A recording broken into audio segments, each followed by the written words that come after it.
Olá, bom dia a todos, boa tarde, boa noite. Meu nome é Diogo Orsi e hoje e sempre estarei aqui com a Ana Paula Salviati. Estamos aqui hoje no episódio inaugural do podcast Como uma Luva, lendo juntos o Capital de Marx.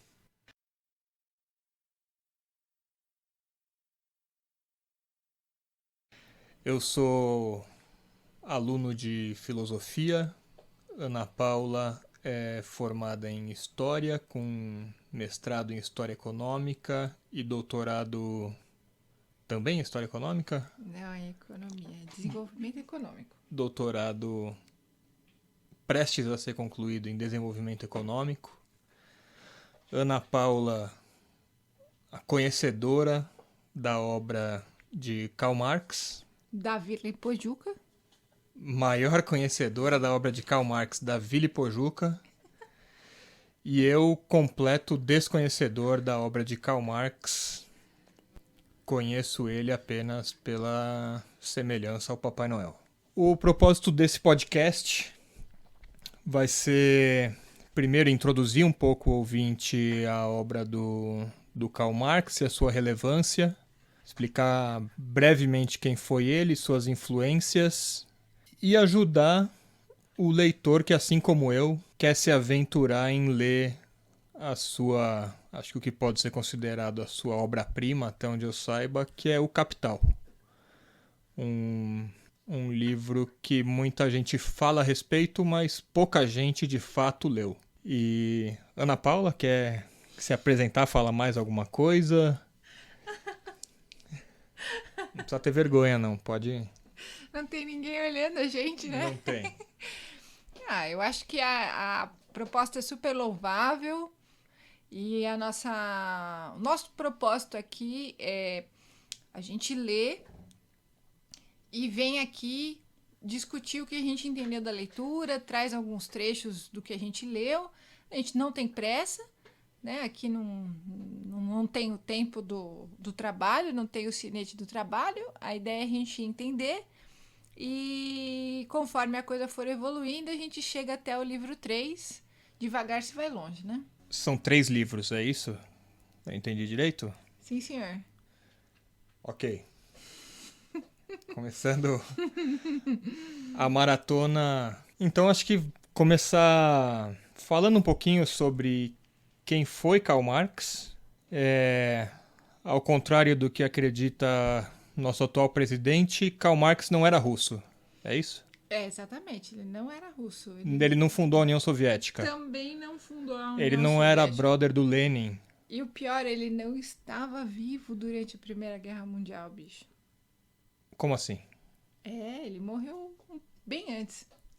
Morreu bem antes. Então já começamos resolvendo algumas questões Digamos primordiais. que a gente já elimina uns 90% Já- do que Já se limamos você que, como nosso ministro da Educação, acredita que Karl Marx fez a Revolução Russa de 17 e fundou a União Soviética. E o Quinta Kagiri lá, o que acha que ele se arrependeu dos escritos dele durante a Primeira Guerra Mundial. É, É difícil, não? Karl Marx, só para situar cronologicamente aqui, nasceu em 1818 e morreu aos 64 anos em 1883, ou seja, quase 20 anos antes da Revolução Russa e da própria Primeira Guerra Mundial.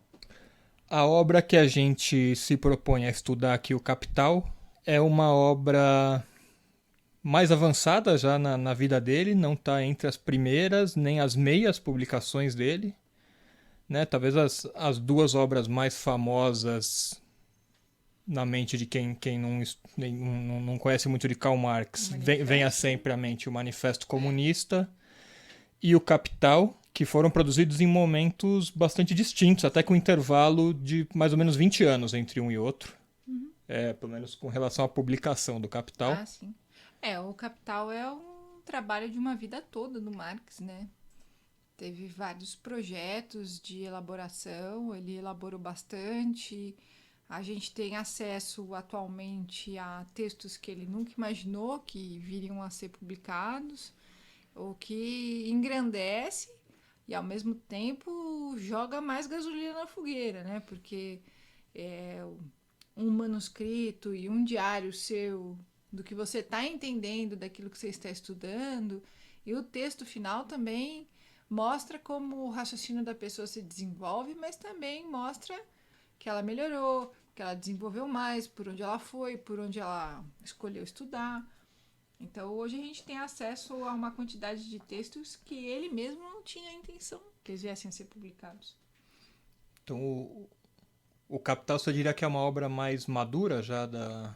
Você acha que ele teve um amadurecimento de algumas ideias entre o Manifesto Comunista e o Capital? Ou ele baixou um pouco a bola e resolveu fazer uma coisa menos revolucionária e mais didática? Didática, não. Não. Não digo que ele baixou a bola porque já era um trabalho que ele vinha desenvolvendo, né?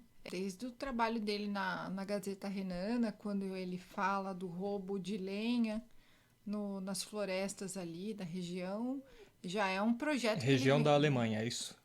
Não, certamente é na Alemanha. Porque Marx depois... Para a gente situar, então ele não era russo. Por que tem essa confusão, né, da nacionalidade de Marx? Porque no fim ele foi um cara Sim, ele multinacional, pregava né? exatamente o internacionalismo e ele virou um russo no final, né? Ele acabou virando um russo, sendo que a Rússia, se é que ele visitou a Rússia, que eu não sei, mas provavelmente se ele foi ao lugar que ele passou menos tempo, né? É, visitar ele não chegou a visitar, mas ele estudou bastante a Rússia, mas não tem nada a ver com as calças em português, claro, assim. É. Só para confirmar, a Gazeta Renana alemã mesmo, mas depois o Marx, ele acabou sendo meio expulso da Alemanha, né? É, ele peregrinou bastante pela Europa. Peregrinou, morou em É, Paris durante um tempo, depois foi pra depois foi Inglaterra. para Inglaterra, onde ele acabou morrendo, e onde tem inclusive a estátua dele no cemitério lá. Tá, Tem peregrinações como para Meca cala a boca. para visitar o busto de Marx E Engels. e Engels em algum cemitério de Londres. Eu acho que o que vale de interessante pra gente colocar é que hoje, no meio de 2019, nós temos acesso a uma quantidade de textos traduzidos em bom português, de um original alemão, que nós não tínhamos em meados dos anos 80 até 85. Então, assim, ler o Capital hoje é ler o Capital de forma muito diferente do que foi lido durante muitos anos, muitas décadas, mesmo porque a gente vivia naquele macartismo, na Guerra Fria, também tinha a leitura oficial do Partido Comunista que obliterava qualquer leitura, que limitava as leituras e o entendimento, né? Então, a gente tinha a leitura autosseriana, a gente tinha os textos do Stalin, do Marx. Então, assim, depois de todo esse processo, a partir de 85, por que 85? Porque a gente tem uma leitura do Rui Fausto no Brasil, que coloca um pouco mais de dialética nos textos de Marx, e a gente tem acesso em português novamente aos Grundrisse, a textos como o dos Rosdolskis, que vão tentar analisar o Capital e os Grundrisse. Então, o material que a gente trabalha hoje, lendo Marx, ele é mais completo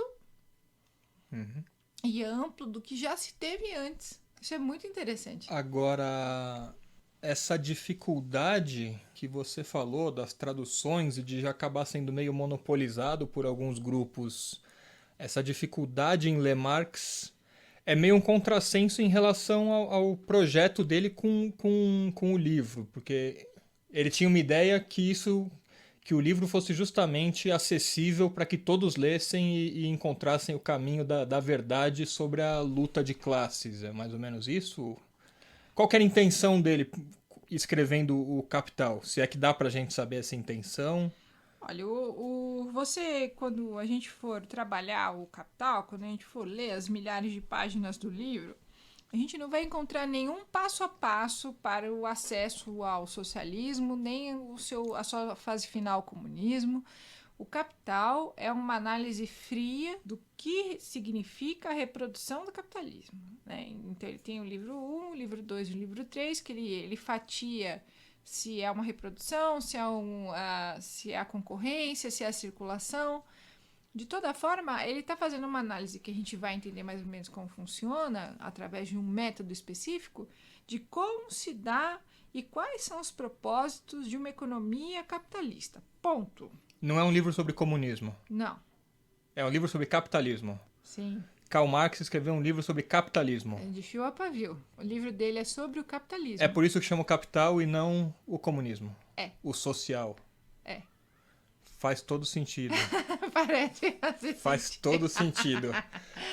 Inclusive, como a Ana falou, o Capital, então, não é um manual. Não, ele como não seria, ele não é um manual não da é nada guerrilha parecido urbana, com o manual da guerrilha urbana, com Che Guevara. Não, o propósito dele era assim. Em algum momento, o propósito dele foi sim que houvesse uma leitura compartilhada. Eu acho que isso que é legal. Eu acho que isso também fala muito com o nosso propósito. Assim. O Capital é leitura compartilhada. A gente tem que ter noção de que ele está escrevendo num mundo onde quem trabalha em fábrica era analfabeto, certo? E o costume de leitura e o acesso à leitura do proletariado tendia a zero absoluto, certo? Mas isso não queria dizer, isso não se refere em nada à capacidade das pessoas entenderem o que está escrito. Então, o propósito do livro era que as pessoas lessem juntas nos sindicatos, em encontros, enfim, para que elas pudessem, então, ter a clara noção e dimensão de como a economia que todos nós estamos inseridos, o modo de produção, a forma social que nós estamos inseridos funciona. Essa era a proposta, né? Então eu acho bem profunda a proposta, imaginar que ele não estava, como eu posso dizer, ele não estava tornando a interpretação do Capital um provérbio bíblico. Vamos mastigar para os proletários entenderem. Não, ele escreveu no pelo, ele escreveu para as pessoas entenderem, porque ele tem plena consciência, ele tem convencimento de que qualquer um pode entender o texto Não é um livro de metáforas e parábolas. Não, você não vai ter nenhuma parábola dos peixes, nada. Não. Lázaro não vai acordar, nada. É cru, assim, é isso aqui. E ele exige que a gente vai vendo que conforme a gente tem a leitura do Capital, se você entendeu o primeiro capítulo, tenha certeza que você entendeu o primeiro capítulo, porque o segundo vai exigir que você tenha entendido o primeiro, ele vai te adicionar o segundo mais alguma coisa. Se você passar para o terceiro, ele vai fazer exatamente tudo isso. Então, caros, quando a gente chegar no livro 3, você pode ter certeza que tudo que a gente leu desde o começo, você tá ferrado. Você vai ter que trazer até aquele momento, porque ele vai estar, eu gosto de imaginar aquele carrossel. Tudo vai girar ao mesmo tempo, enfim, assim, a gente precisa levar todas as informações, todas as categorias junto, até o final.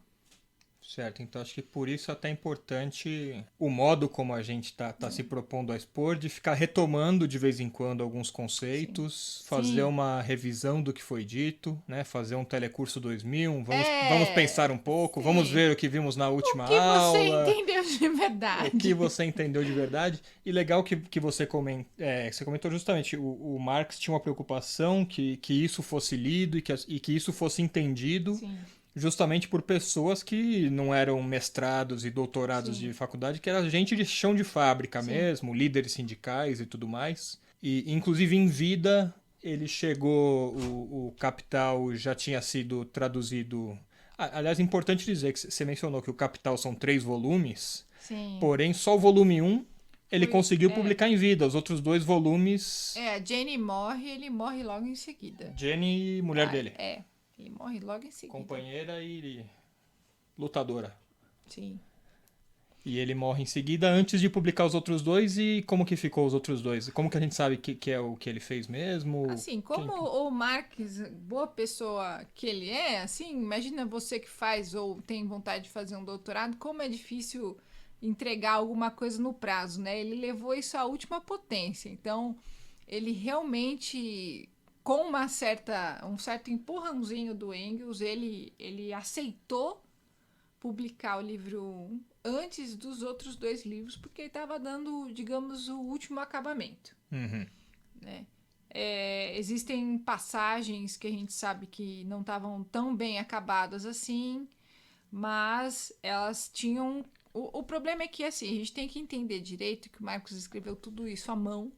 A letra dele era um garrancho. Inclusive era a Jenny que parece que traduzia muita coisa do que ele escrevia, né? Traduzia, era um trabalho de filólogo. Exato, eram os textos dele, nos papéis deles. E como ele morreu antes de publicar os outros 2, foi um trabalho, literalmente o trabalho de corno. Pegar o texto dele. E se você já escreveu um trabalho à mão, assim, tem gente que não escreve mais, digita tudo. Mas se você escreve uma coisa à mão, um trabalho à mão... Você em papel ao maço, com 2 dedinhos para fazer o parágrafo. Se você for desses loucos que escreve à mão como eu escrevo, você já viu que a forma de escrever à mão e a forma de digitar são completamente diferentes. Você tem meio que a sua cabeça entendeu e às vezes você não escreveu um verbo, você não escreveu uma palavra. E para quem vai ler depois não faz o menor sentido. Então é um trabalho assim, pelo amor de Deus. O Marx dizia que estava indo tudo muito bem, que estavam com os textos bem adiantados, mas quando ele faleceu, o que estava adiantado eram esses rascunhos, esses textos escritos à mão. Os manuscritos do Mar Morto. É quase isso. E aí, para traduzir... Acharam o Evangelho de Marx, decifraram, e temos volume 2 e volume 3. O que ficou um trabalho do Engels de muitos anos. Só que o Engels, por muitos anos que fez esse trabalho de publicação do livro 2 e o livro 3, ele dizia que os acréscimos que ele viesse a colocar, ele ia assinalar em asteriscos, em colchetes. Só que, como eu disse, né, assim, hoje a gente tem acesso a um trabalho que a gente não tinha antes, né? Então, se descobriu com o trabalho da Mega, né, que são todos os textos do guardanapo, as cartas do Marx e do Engels, que são guardados e são transcritos. A gente descobre que o Engels escreveu muita coisa como se fosse o Marx. Certo. Aliás, a gente está falando aqui do Engels, acho que a gente não explicou... A amizade? Engels era o companheiro do Marx? Não. Era um brotherzão do Marx. Era o brother máximo. Que financiou o Marx, que o Marx era paupérrimo, né? Pobre de Marredeci. Enfim, era um cara que curtia estudar mesmo. O trampo dele era estudar e naquela época, por incrível que pareça, ao contrário do que é hoje, pouco se financiava para quem queria escrever sobre comunismo. Não é mesmo?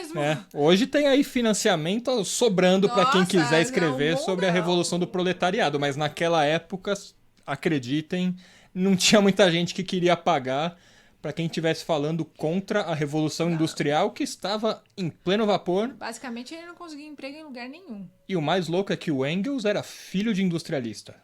É isso?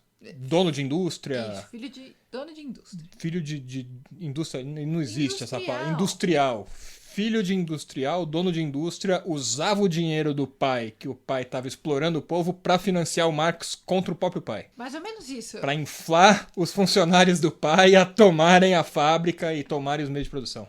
Era mais ou menos isso. Como nem necessariamente os filhos não são exatamente iguais aos pais, e ele era obrigado ali para se manter a trabalhar com o pai, e eles eram muito amigos. A gente já entendeu que o Marx não tinha exatamente um mercado de trabalho muito grande, já que ele ficou queimado muito cedo. E a por conta, inclusive, da Gazeta Renana, né? Do que você falou, das denúncias que ele fez. Foi um cara muito, foi meio expulso da Alemanha e foi já sendo exilado em cada lugar até chegar em Londres, que era um lugar que mais ou menos aceitavam ele ali. Sim, ele era o tempo todo vigiado. Então, assim... Ele sempre foi muito assertivo no que ele escreveu, ele tinha muita clareza do que ele estava escrevendo, e exatamente pela clareza que ele tinha, ele não tinha acesso a quase nada de trabalho. Então, ele chegou por exemplo, a tentar trabalhar, se não me engano, num posto avançado de correios e telégrafos, e ele não foi aceito porque a letra dele era horrorosa. E Correio assim, talvez não fosse. Não fosse o melhor lugar, mas o que o cara tinha mesmo. Central do Brasil, o pessoal ia lá com o Marx lá. com a dona Fernanda Montenegro, ele escrevia carta para as pessoas recebiam, não entendiam porra nenhuma. E Não enfim, foi ele teve um empregado. dia esse emprego aí, Nada, ele nunca conseguiu. não conseguiu. Não conseguiu esse emprego. Então, assim, mas como é que ele se virava? Ele escrevia para jornais norte-americanos. Olha só.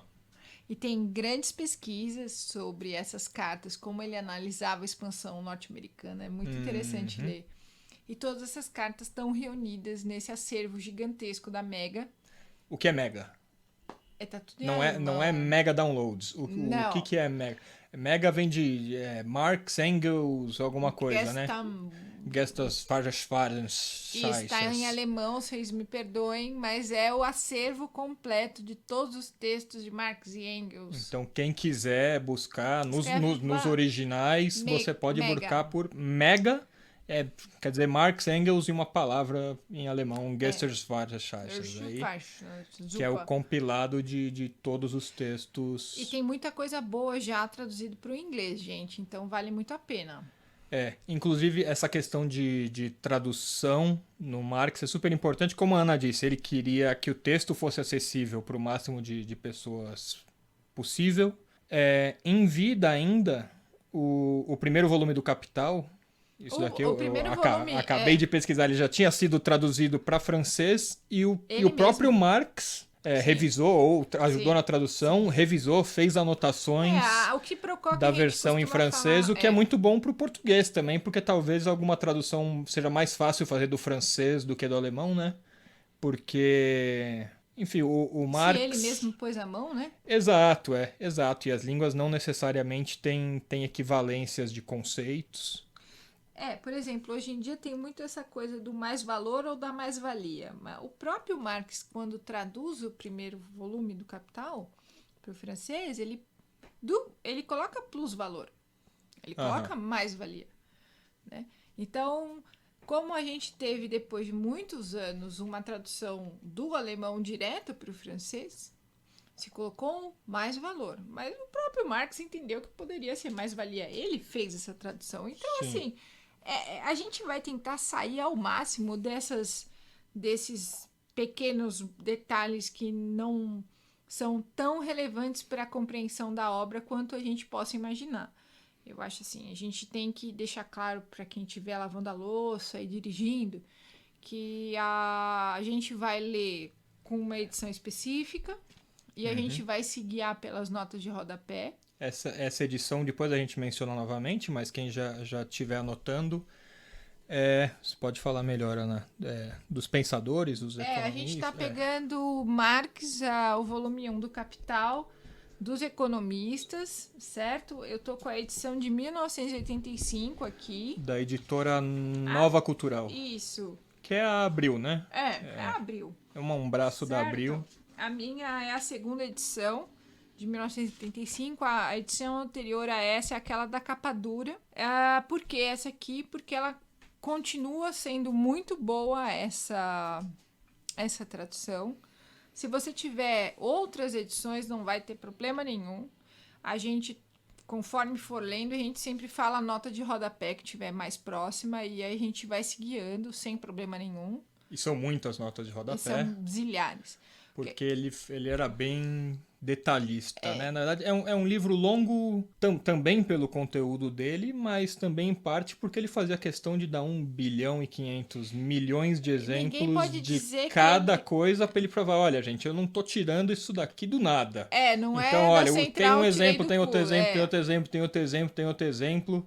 Até você cansar e falar, porra, tá bom, cara, já entendi que o que você tá falando é universal, você não tá falando especificamente de uma fábrica na Inglaterra em 1850. Por isso, esse exemplo é ótimo pra gente entender que ele é um dos pais da sociologia, porque ele consegue transformar algo factual, histórico, pontual, com um exercício metodológico de apresentação que ele faz um trabalho também de sociologia. A gente pode discutir isso ao longo das nossas próximas falas. O que é o Marx? Ele é um filósofo? Ele é um economista? Ele é um historiador? Ele é um sociólogo? Eu gosto de pensar que quando uma obra é muito importante, impactante, ela se ramifica para todas as áreas. Ela exige, é como se fosse uma pedra na lagoa. ela vai influenciar diversas áreas. Mas, de Ele fato, a parece que sociologia ele é mesmo importante. foi passando pelo próprio processo dialético, depois que a gente vai discutir, que a Ana vai explicar melhor o que é, né? Ele começou como filósofo, né? Eu acho Ah, que, sim. ou antes, O pai queria que ele antes de fizesse tudo, direito. tá? Ele... Não. Não. Falou, não, isso aí, Isso não é pra mim, não, não. bichão.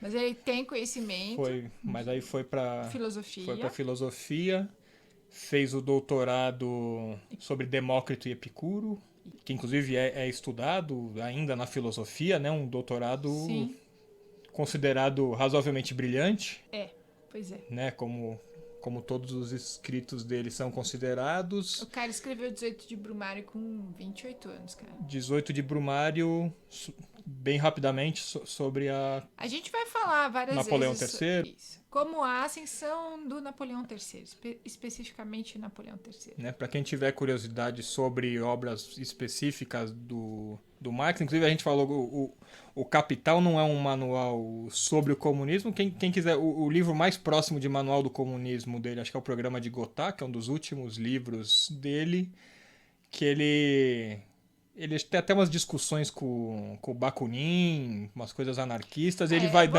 ele vai dizendo mais ou encontrar, menos como funcionaria uma sociedade socialista e uma comunista, o que seria o objetivo final, se você assim. o objetivo é entender especificamente uma trajetória de acesso ao socialismo, infelizmente não é no Marx que você vai encontrar.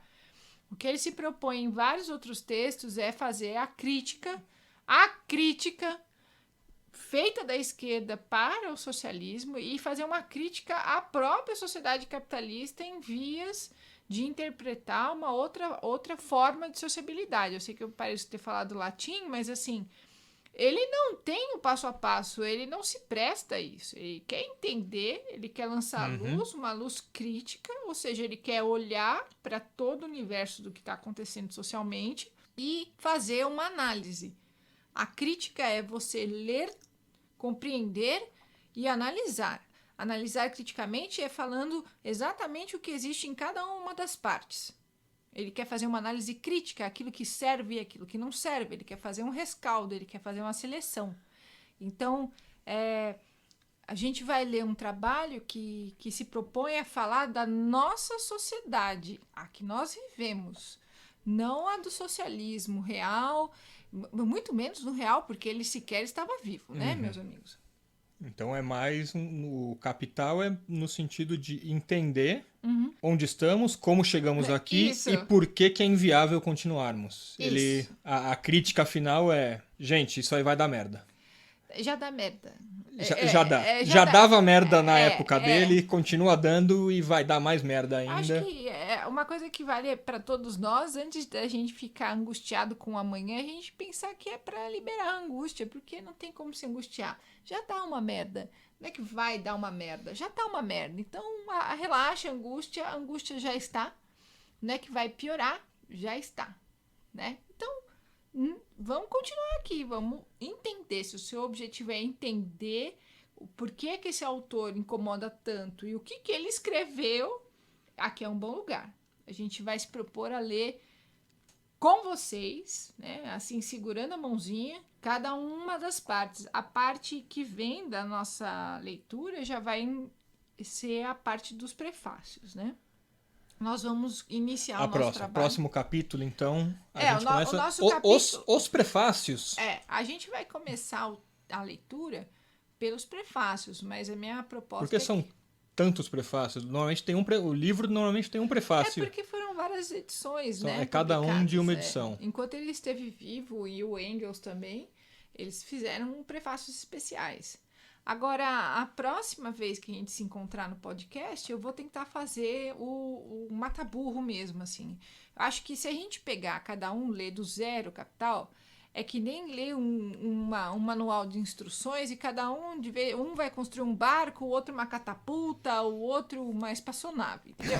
Então, antes da gente entrar nos prefácios, na leitura do livro exatamente, você vai passar como se fosse um método para leitura, para a gente poder... Antes de ler, a gente tem que saber o que a gente tem que ler e como a gente tem que ler o Capital. É isso? Tem um jeito específico. Existe um método de apresentação do Capital muito específico que a gente, para entender, eu vou propor na nossa próxima edição fazer esse lote, abrir esse lote, explicando qual é a proposta da apresentação do Capital para o Marx, qual é a exposição dialética que ele vai fazer, a dialética materialista, o que isso significa, e a gente vai abordar quais são as diferenças da dialética materialista proposta pelo Marx, da dialética do Hegel, né, que é uma dialética fenomenológica, e eu vou estar sempre me baseando, me orientando pelo artigo do professor Marcus Miller, de mais ou menos a década de 70, que fala sobre isso, e a gente vai tentar, então, ter clareza por que raios esse homem escolheu o método dialético para apresentar o Capital e por que isso é importante para a gente, o quanto faz falta a gente ter claro isso e o quanto nos ajuda a ter clareza de como e por que ele escolhe esse método. A gente também vai ter mais clareza de por que o Capital é exposto desse jeito específico. Sim, porque o Capital não é um romance, né? Isso. Não é Machado de Assis, você não vai ler lá os capítulos e vai contando a historinha e tal. É um livro. Ele tem o propósito de que as pessoas consigam atingir maior clareza, maior conhecimento, ter acesso à forma de realização, de valorização do capital, como é que ele se faz, como é que ele se manifesta, como é que o trabalho é subjugado pelo capital. Mas existe uma forma específica de apresentação. Então, quando a gente fala que a proposta dele era que fosse um livro de didática, a gente às vezes fala, porra, Marx, ajuda Luciano, né? Porque não é exatamente a coisa mais fácil de ler. Então, Mas acho... ele achou que esse método dialético fosse ser o melhor para conseguir e que expor todo mundo ia entender logo de a cara. ideia dele. Ele foi Marx... inclusive com a preocupação de que isso fosse ser entendido. Então primeiro a gente vai aprender a entender, saber o que estava se passando na cabeça dele, para depois mergulhar de cabeça nos prefácios no plural. Literalmente como a etapa zero do nosso videogame, né? É etapa -1, né? É a menos o um. zero é o prefácio. Antes de ler, a gente tem que ler para saber o que vai ler. A gente vai saber como funciona o Y, o C, a gente vai saber como funciona e literalmente é um mata-burro as primeiras páginas, então assim... E talvez seja até o episódio mais importante, né? Porque quem for tentar ser autodidata no Capital justamente não vai ter essa etapa epistemológica de saber como ler o Capital. Então a gente vai ser super importante esse próximo capítulo. Essa noção do do como ler, com quem que ele está se propondo a fazer essa leitura, com quem que ele está dialogando e o que a gente vai esperar nos próximos livros, né? Eu acho que, assim, não tem problema nenhum dar spoiler do livro 3. Na verdade, é importante para a gente ter uma orientação do que a gente vai ver, que capítulo, para onde passa, se é um livro que vai falar disso, se vai falar daquilo, com quem que ele está dialogando. Então, assim, a gente faz esse brainstorm, assim, inicial. Acho super importante. Queria comentar também que se você sentir dificuldade para ler o Capital, não se sinta sozinho. É um livro que exige muito da gente. O Diogo estava falando que não é um romance do Machado. E não é isso. Que não é super fácil de ler, Machado. Não, essa de Queiroz, você lê com a mão nas costas. O Capital que difícil. É mais do que isso, né? A gente tem que pensar que como não é um romance, você não vai lá numa página segue a outra, onde algo pá, não. Sim, é importante ter a consciência que você está lendo um livro... Um livro teórico. É um livro então, teórico, cada parágrafo exige vai talvez exigir, reler parágrafos, reler capítulos... Você não é burro por causa disso, anotar, Jesus. Anotar, grifar, voltar depois, né, para rever os conceitos, porque como a Ana falou, ele vai puxando os conceitos pouco a pouco, vai empilhando até que chega uma montanha no fim, então às vezes você tem que voltar na base ali e rever um conceito, alguma coisa assim, mas estaremos juntos aqui. Estamos juntos. Nessa longa jornada. Essa longa jornada, mas vamos aos poucos e vai dar tudo certo. Devagar vai longe, Brasil. Exato. Então é isso aí, gente. Acho que já fizemos um bom episódio introdutório. Nos vemos na próxima aqui, já na prática de como ler o Capital. Isso. A dialética de Hegel, quem foi Marx. Hegel e Marx, enfim. Até a próxima. Até a próxima. Um abraço.